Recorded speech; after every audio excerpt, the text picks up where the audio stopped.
Well, dear friends, uh, I had not come prepared for this kind of a setup.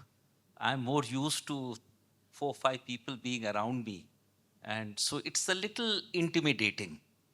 Uh, Let it be, I'll try to overcome it. What makes it worse is I see two glowing points of light, uh, which, which would suggest that I'm being captured for eternity. That makes it even worse. So it's a little odd to put one's ignorance on public display so shamelessly, but let that be. It's okay. The word used by Sanjeev ji as well as by Diti was the word research. What do you do when you are researching? Actually, what one does is one tries to find out the cause of things. What makes it what it is? How did it happen? And this philosophy of causation has been a topic of, of discussion, of inquiry into many traditions. In India, for example, it's especially the philosophy of Sankhya that plays a great emphasis on understanding what is causation. What causes something? Why do things happen the way they happen? The Greeks also had a very interesting concept about it. If a table is there, how could it be there?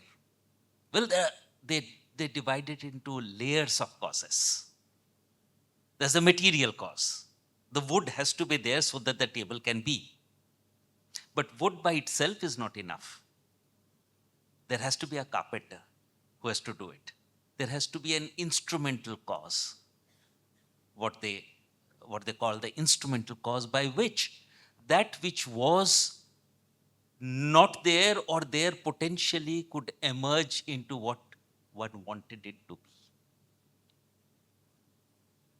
But something much more subtle was what they call the teleological cause. The teleological cause is the looking into the future of what you want something to be, what one wants something to be, what one desires that it becomes. And that they considered or that they felt is something so fundamental that if we forget the sense of teleology, if we forget the sense of the purpose, if we send the intention by which we are doing it, the table is not likely to be there. In other words, what does man seek? If you are going to research into what should be done, it's what does he want? What does he want to be? Well, frankly, man was not always there. In this whole history of universe, the, the, the arrival of man is a very recent phenomenon. Somebody had made it a kind of a little, a spectacular way of presenting it, saying that ever since the beginning of the universe, since the Big Bang, if it was midnight and the present moment would be the next moment before midnight, actually for up to 11 and a half, up to 11 and up to 11 in the sense of 23 and a half, there was nothing practically. There was just an amorphous amalgamation of things which produced nothing.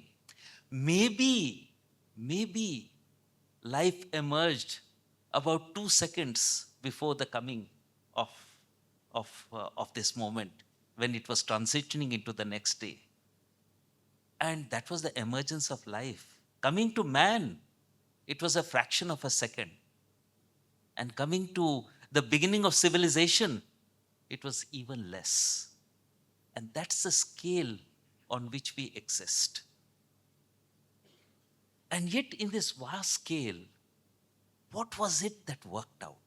What was it that functioned itself out? What was it that compelled circumstances by which that which was intended to be could emerge. It's one of the profoundest mysteries as to why life itself emerged. There is I was reading a book where somebody described that he had attended innumerable conferences on the phenomenon of evolution. And he said the one conclusion I can draw is that everybody agrees that there has been an evolution. And it will be difficult to find two persons who will agree on why there has been one. Why did it happen? Why did this kind of structures of, uh, of, um, of combination of molecular structures create a potentiality by which that structure is going to be a defiance to the law of matter? Somebody had asked a very famous doctor, why do we die? And the answer was shot back. Actually, it's a wrong question. The more interesting question is, how come we are alive?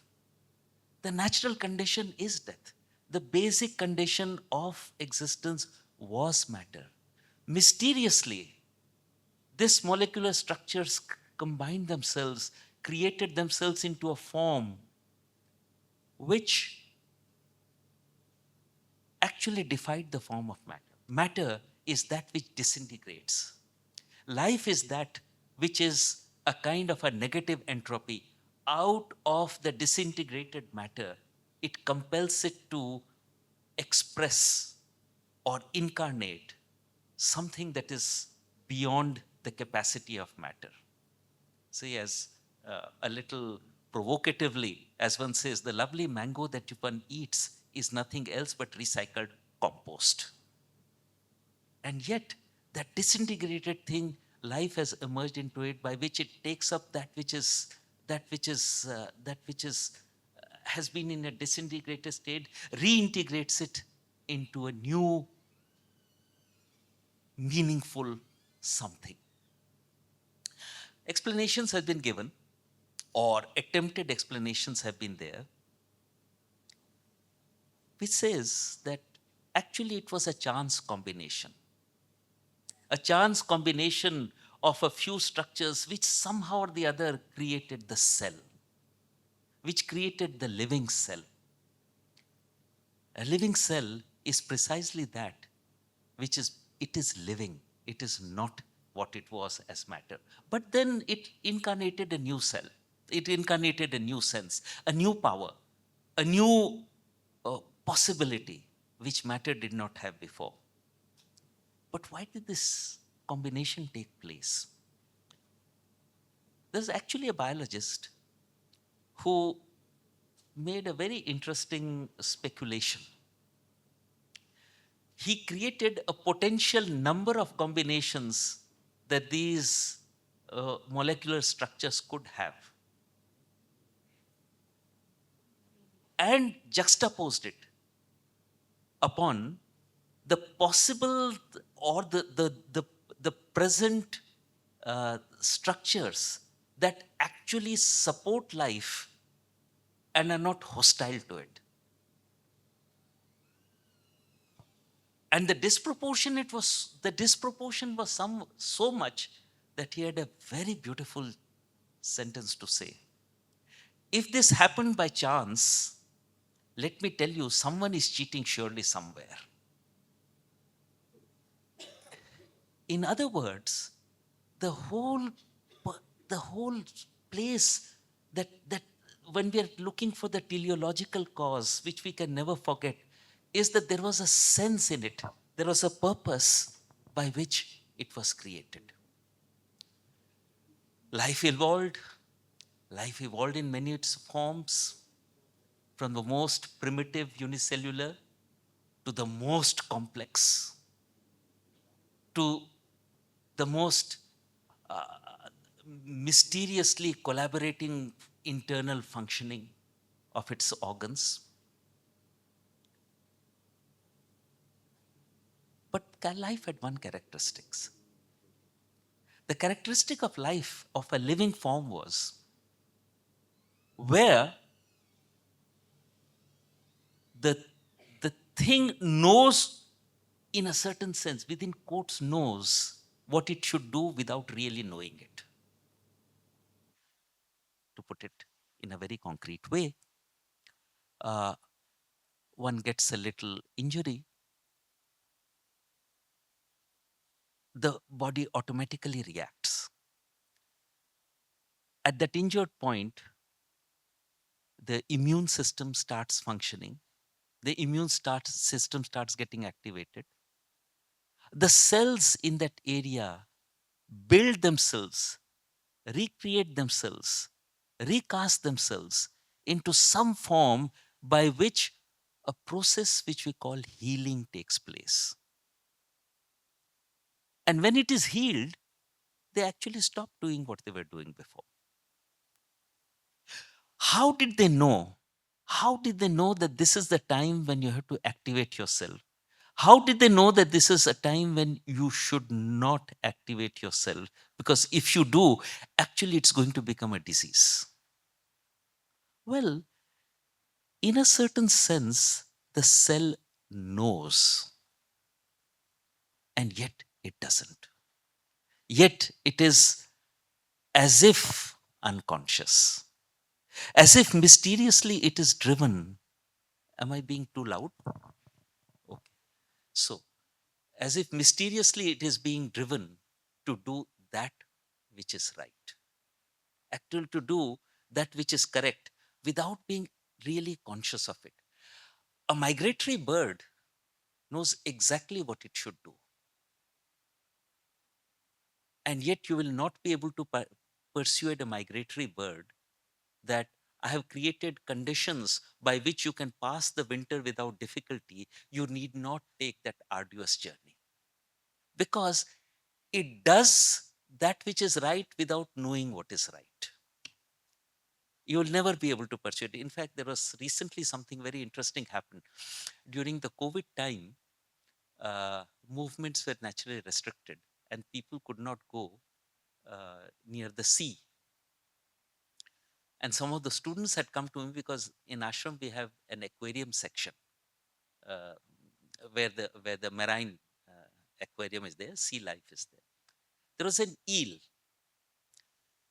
and those boys said, you know, that eel is very unwell and it will die. The only hope that we have is if we release it into the sea, but we cannot approach the sea. So that's a hope, if we can release it into the sea. So I had to intervene with the authorities and say, please allow these boys just to go near the seashore and allow the eel to release the eel into the waters. Then I asked those boys, what happened? Why was it unwell? And if you release it, what will make it all right? And that's something very interesting to say. They said that this species, this is the migration time for them. And in that aquarium, it tries to migrate. And it is helpless because it cannot migrate. It is confined to that limited volume. And he explained to me there are times when these animals, these eels jump out of the water in an attempt to migrate if they are in an aquarium. In other words, because it does not know that what it is doing is right, because it does not understand what it is doing, although it is doing the right thing, it is a kind of darkness that envelops that knowledge, a kind of ignorance in which that knowledge is encapsulated. But that has been the phenomenon of life. The Spaniards, when they went to um, when they went to the Americas,